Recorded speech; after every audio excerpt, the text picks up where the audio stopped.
నేడు మూసీ పునరుజ్జీవ పనులు ప్రారంభం కానున్నాయి. గోదావరి తాగునీటి పథకానికి సీఎం రేవంత్ రెడ్డి శంకుస్థాపన చేయనున్నారు. ఫేజ్ 2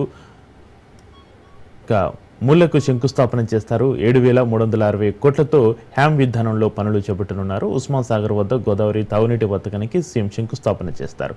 తెలంగాణ ప్రభుత్వం వాటా 40% కాగా కాంట్రాక్టు కంపెనీ 60% నిధులతో తాగునీటి పథకాన్ని చేపట్టారు. 2 ఏళ్లలో గోదావరి ఫేజ్ 2, 3 పూర్తి చేయాలని నిర్ణయించారు.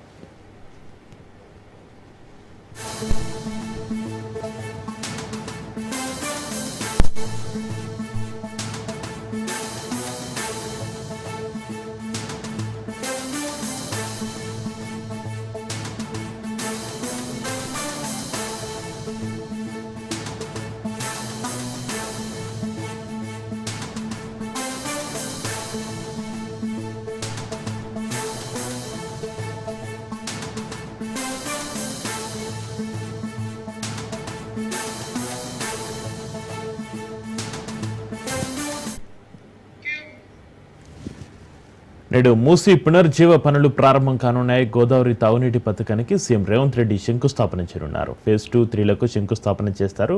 7,360 కోట్లతో హ్యామ్ విధానంలో పనులు చేపట్టనున్నారు. ఉస్మాన్ సాగర్ వద్ద గోదావరి తాగునీటి పథకానికి సీఎం శంకుస్థాపన చేస్తారు. తెలంగాణ ప్రభుత్వం వాటా 40% కాగా కాంట్రాక్టు కంపెనీ 60% నిధులతో తాగునీటి పథకాన్ని చేపట్టారు. 2 ఏళ్లలో గోదావరి ఫేజ్ 2, 3 పూర్తి చేయాలని నిర్ణయించారు.